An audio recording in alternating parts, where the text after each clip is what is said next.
speaker. Now, I first came across Allan Grogan during the rally in Princess Street Gardens last August, which was a huge, inspiring, incredible day.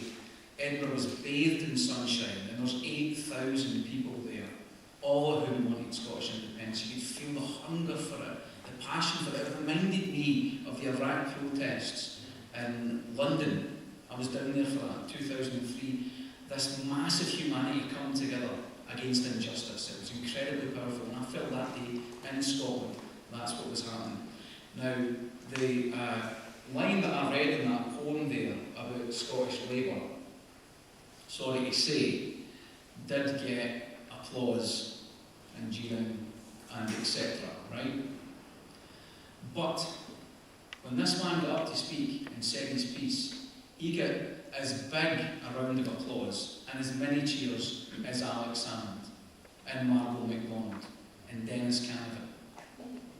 There is a huge hunger out there for the Labour Party to come back to the people of Scotland.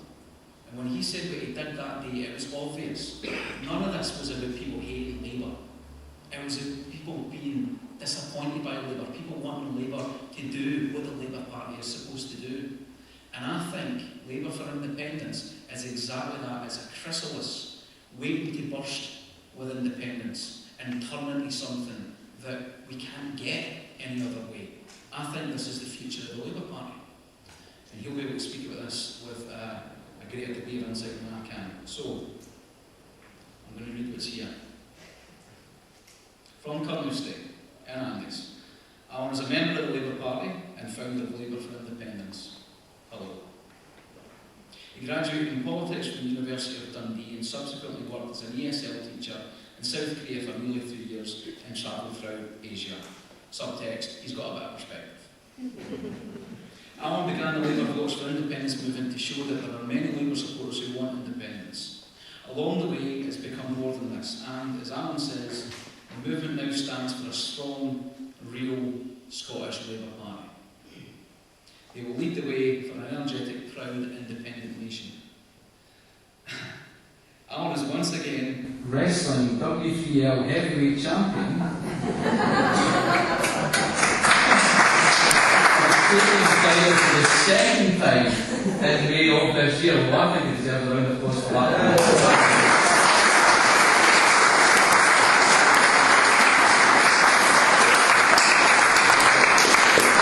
Thank you very much. If I'd known that was going to get mentioned, I would have brought the belt along with me. It would have looked better. Thank you all for coming here tonight. It's fantastic to see so many of you here. I'd also like to thank everyone at Yes Clydesdale for working so hard with us to make this event as successful as we hope it will possibly be. Especially to Bill Mills for coordinating with myself and us in getting this event off the ground. I think it's fantastic we can all be here tonight. And I certainly hope there are a lot of Yes supporters out there tonight.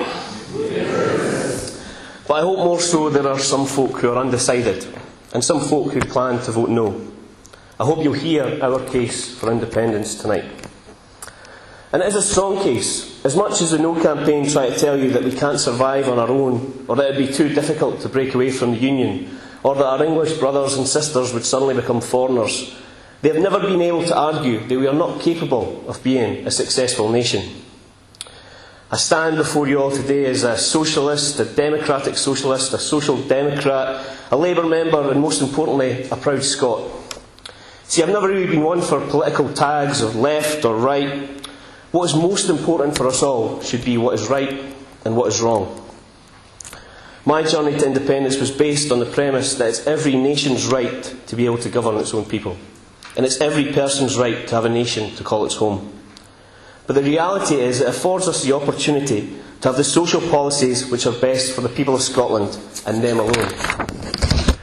For me, as Allan mentioned, I travelled abroad. It took me leaving Scotland to truly appreciate how great a country we are and how much greater we can become with the instruments of change in our own hands. I passionately believe that independence can change Scotland for the better.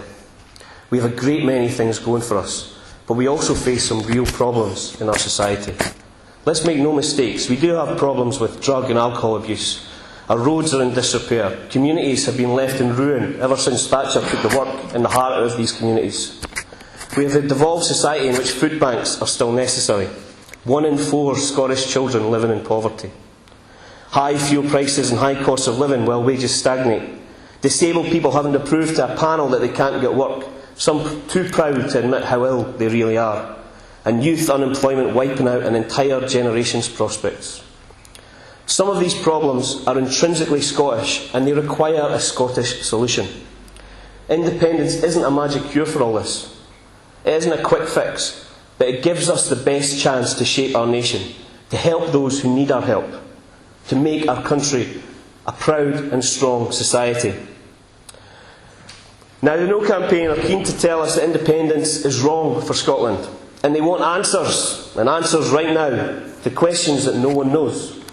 What will Scotland do on X, Y and Z? Well, it depends on who we, and I want to stress the we, vote for in our first election after a yes vote.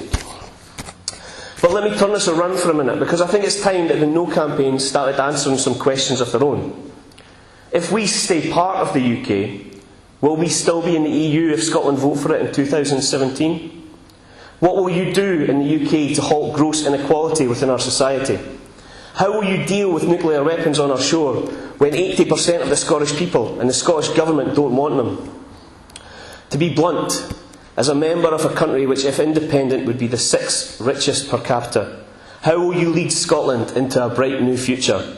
Because austerity, bedroom taxes, ATOS, illegal wars, food banks, allowing the rich to get richer while attacking the poor, this one nation, big society isn't cutting it for me or anybody else in Scotland.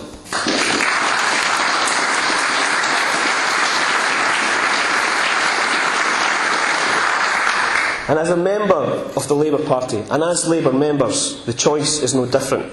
Independence doesn't mean abandoning our brothers and sisters in Northern England, but leading by example. With a yes vote, the Scottish Labour Party can return to the basic foundations, a chance to create a society in which fairness, equality and social justice aren't just soundbites. For those within my party who still say that a change of government is all that's needed, let me say this. If the imposition of the bedroom tax, ATOS deciding disability benefits, anti-trade union laws isn't enough to convince you that Scotland can do better, then surely the fact that the Labour Party in Westminster have voted for or abstained on these issues. In Westminster we are seeing the Labour Party chase the tail of UKIP and the Tories. The desire to gain election-winning votes in Southern England, Middle England and London is causing Labour to be further removed from its values and founding principles. We need to only look at Ed Miliband in the last couple of weeks for proof of this, because despite demanding a plan B for the last 3 years, he now declares that Labour will continue the austerity package. Further cuts, harder days and nights ahead for the poorest and most vulnerable. Some of the poorest right here in this country. This is not why I or many other people in Scotland joined the Labour Party. To secure for the workers by hand or by brain the full fruits of their industry. This might not mean much to the leadership anymore, but it does to us.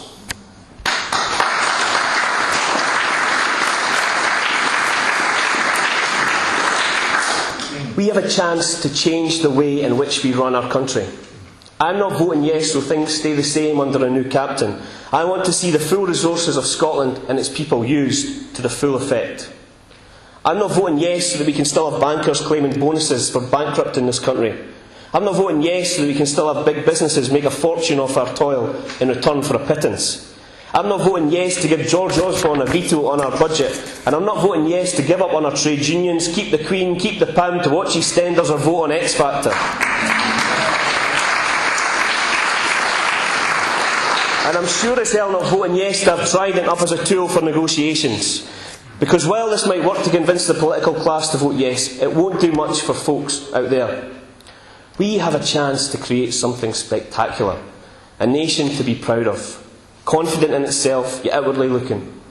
A shining example to the world of vision, justice and equality. An idea like the common weal would never be voted for in Britain, never considered in Britain. But we can make it possible in Scotland.